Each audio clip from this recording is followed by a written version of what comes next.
You're quite proud to be the most fouled player in the league. Facts. Facts. This is Assumptions, and it's only right. We bring in the silkiest baller in the Prem. Jack Grealish, how are you doing today, my friend? Man, like HP, I'm good, bro. How are you? I'm great. So we're gonna go straight into it. You shop in the kids section for your shinpads. Yeah, 100. I wear actually like some ones that I've worn since I was a kid. They're kids though. They're like age 5 to 7, I think. 5 to 7? Yeah, they're like this big. You're quite proud to be the most fouled player in the league. Facts. Facts. Yeah, of course. You know, I take it as a compliment. People say that I go down easy, but I don't really feel like that I dive. I know a lot of fans do. Haters gonna hate, skaters gonna skate. It's what they do. I feel like I've got okay speed, but if you put me into like the wingers in the Prem, like some of them are rap, like Adama and Raheem and, you know, people like that, they're just silly fast. Wetters. Here's another assumption. You've still got the famous lucky boots you wore to promotion. I've still got them. They're in my house, actually. Can I see them? Please, Jackie. Give me 2 minutes. Oh, I knew it. That's my guy. I need to see these boots. Oh my days. No way. Bro, how was you playing football in those, bro? These are my little lucky ones, man. The last time I wore these was obviously on the day. I ain't touched them since, but they're battered now. Were those boots so important to that season? Yeah, of course. Obviously I was injured, weren't I?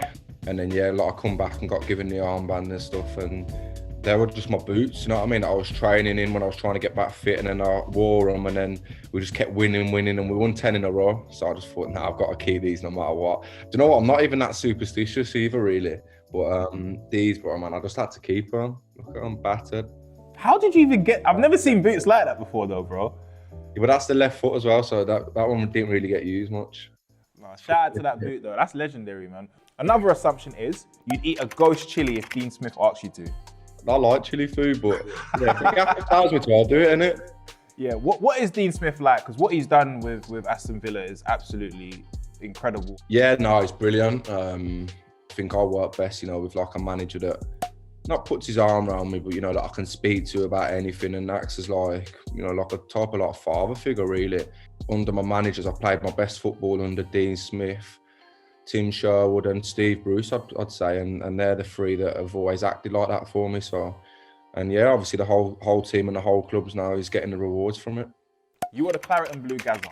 I'd take that all day. I loved him. I did. I watched his documentary so many times. If you want to say that, H, I'll take it. That's why you're my guy, man. You've got the filthiest first touch in the Prem.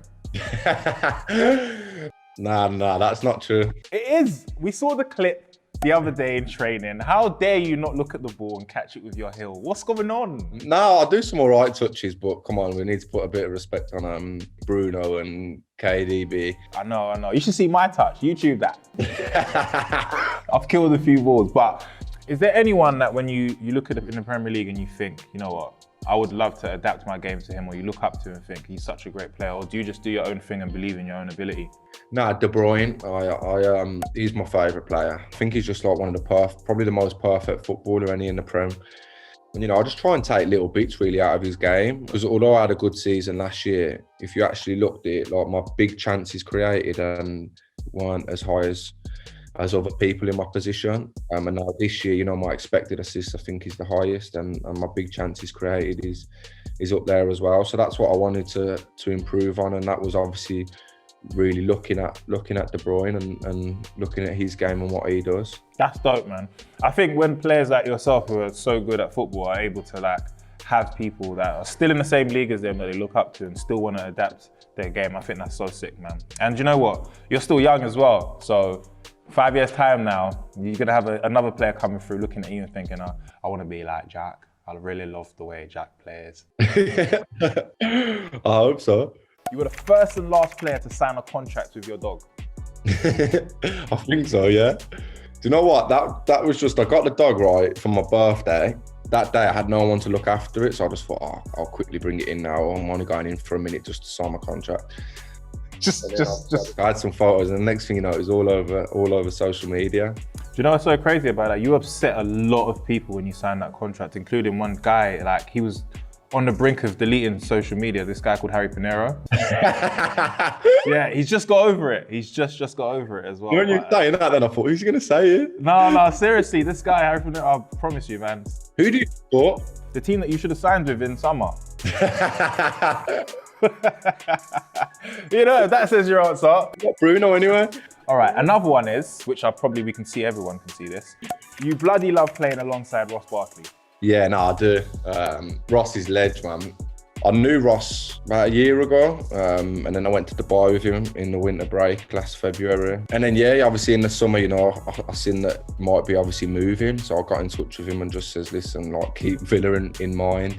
It progressed and obviously he come to the club and since then, you know, we haven't really looked back. When you have like a connection with someone off the pitch, you know, as soon as you get onto the pitch, it's like, you know, you just bounce off each other. We like you, Philly and Chunks, innit? You've seen the thing, innit? You get me? There's a little clip on my Instagram. You see the way one touch and that. It's mad. I got one of the greatest touches on YouTube. Who's the best out of you three?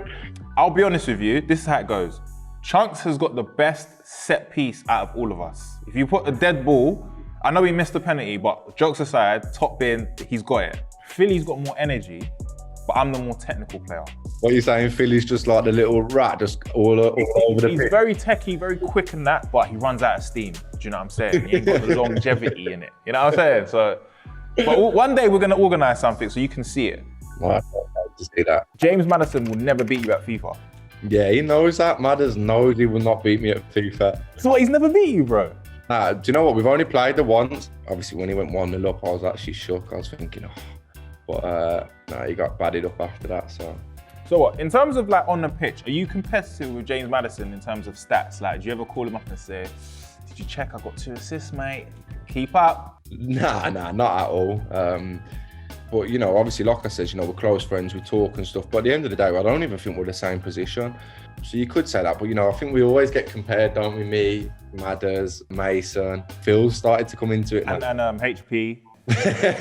Yeah. Nah, you're centre half. Centre half? Yo, they call me the Blackpool Skulls, bro. That's what they call me. They call me the Blackpool Skulls. It's mad. The way I ping them, it's nuts. You prefer playing as a number 10? Do you know what, H? I actually could not care less where I play, you know. Like, they don't bother me because at Villa, I have like a sort of a free role anyway. Like, obviously, really, when we're in possession, I just have, you know, license to just go anywhere, really. You are the most vocal in the Avengers group chat. Me or Madders? Yeah. I'm that guy, you know, that's just on the group chat 24/7. Someone writes it down, bam, read it straight away.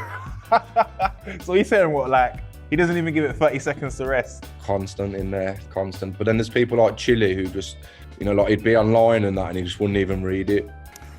Annoying them ones, annoying. Why is it called the Avengers though? It was obviously when we went to Dubai last year and on that winter break.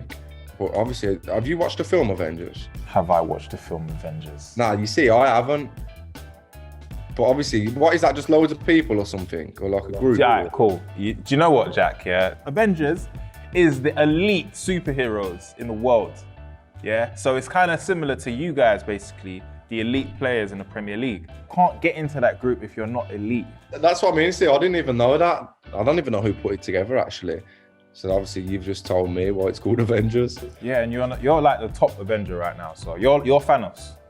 Who's Thanos? The big dog? He's the big dog, like. All right, now this one, I think everybody wants to know. Thomas Shelby is your style icon. Yes, Thomas Shelby's a ledge.